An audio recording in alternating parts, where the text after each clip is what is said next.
প্রায় 2 বছর পর আমার বন্ধু বাড়িতে গেলাম। এই বন্ধুর মেয়ে, এর নাম হলো তিশিজা। নাচো, গান করো, গান করো, কোন ব্যথা গো নাকি? নাচো নাচো।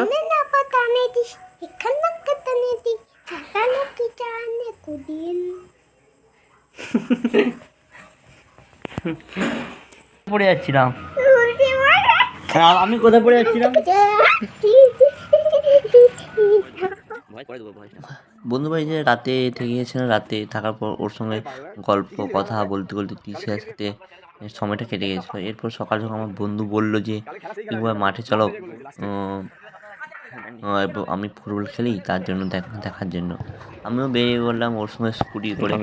গাংনাপুর হাই স্কুল, ওখানে গিয়ে ওরা খেলা করছিলো, আমি দেখছিলাম, অনেক বসে বসে ভিডিও করছিলাম। এইভাবে আমার টাইমটা পেরিয়ে গেল। প্রায় 8-9টা অবধি ওরা ওখানেই ছিল, ওখানে পেরিয়ে গেলো। এইভাবে দিনটা আমার শেষ হয়ে গেল। আমি তো এই ঘুরতে ঘুরতে এখানে এলাম। যাই হোক, আমি এই মাঠে দেখতে পাচ্ছ এরা, আমি মাঠে ঘুরতে ঘুরতে আমার এখন বন্ধুর খেলা সঙ্গে করছে। এসেছিলাম। দেখতে পাচ্ছ তোমরা সবাই, সকালে ঘুরতে ঘুরতে এলাম। এখন আমি জামা প্যান্টও নিয়ে আসিনি, আমি কিছু কারণবশত নিয়ে এসেছি এখানে। এই 2 বছর হয়ে গেছে, 2 বছর পর আমি ওদের বাড়িতে গেলাম। আর ওর ছুটি যখন আসে আমি ছুটি আসতে পারি না, এর জন্য আমি যাওয়া হয় না। আর আমাদের বাড়ি থেকে ওদের বাড়ি, মানে আমাদের থেকে ওদের ডিস্ট্রিক্টে গাংনাপুরে ওদের বাড়ি কমসে কম 8 ঘন্টা, 6-7 ঘন্টা লেগে যায়। 6-7 ঘন্টা পেরিয়ে গেছে। এখন এই জায়গায় যাচ্ছি বিকেল টাইমে।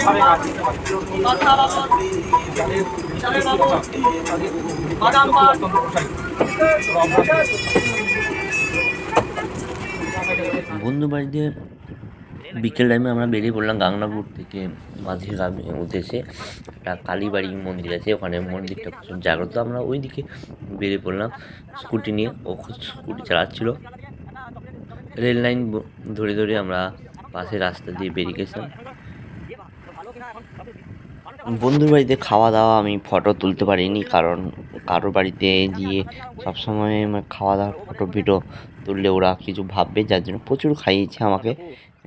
সেগুলো অনেক কিছু খাবার এখানে বলতে পারছি। আমি দেখতে পাচ্ছি না, রেল লাইনে ট্রেন আসবে, যার জন্য আমরা দাঁড়িয়ে গিয়েছিলাম আর বেরিয়ে গেলাম। এখানে মন্দিরটা জাগ্রত যাচ্ছি ওখানে। এটা মাঝিগ্রামের কাছাকাছি, মাঝিগ্রাম স্টেশন থেকে। ভালো লাগে কখনো কখনো, ভালো লাগে লোকাল, আমার ভালো লাগে। কিন্তু সেভাবে আমার পূর্ব মেদিনীপুর বন্ধু বান্ধব নেই। আর এসব বন্ধুরা আমার সার্ভিস করার উদ্দেশ্যে কাজকর্মের ওইখানে আমাদের পরিচিত। মন্দিরে এসে গেছি, দেখতে পাচ্ছেন। আমরা একটু মন্দিরে বসবো, তারপরে বেরিয়ে যাব। মন্দিরটা জাগ্রত, অনেকে চেনেন হবে হয়তো, ভিডিওতে দেখে বুঝতে পারছেন, কালীমাতা মন্দির।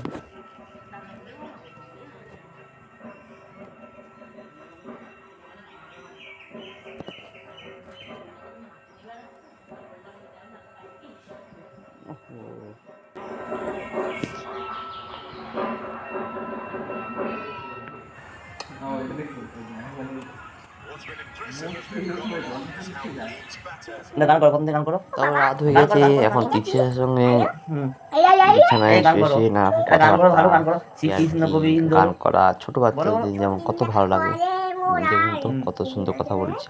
তারপর নারায়ণ বাসুদেবা, হে নাথ নারায়ণ বাসুদেবা, হে নাথ নারায়ণ বাসুদেবা, শ্রীকৃষ্ণ গোবিন্দ হরে মুরারি, হে নাথ নারায়ণ।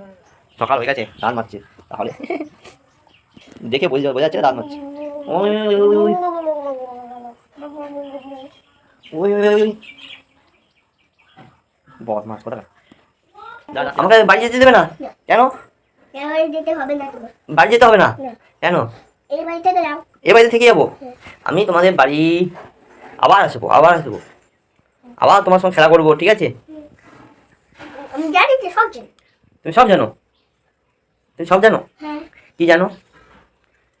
যাকে সেন্ডি আসো হুম সেন্ড সেন্ট নিয়ে আসবো কোথা থেকে গন্ধ করছে জামাটা ভালো না আমি সেন্টটা নিয়ে আসিনি তো বাবার সেন্টটা নিতে হবে ঋষিকাকে লাস্টবারের মতো একবার কোলে নিলাম, কোলে নিয়ে আমি বেরিয়ে পড়লাম ওদের বাড়ি থেকে।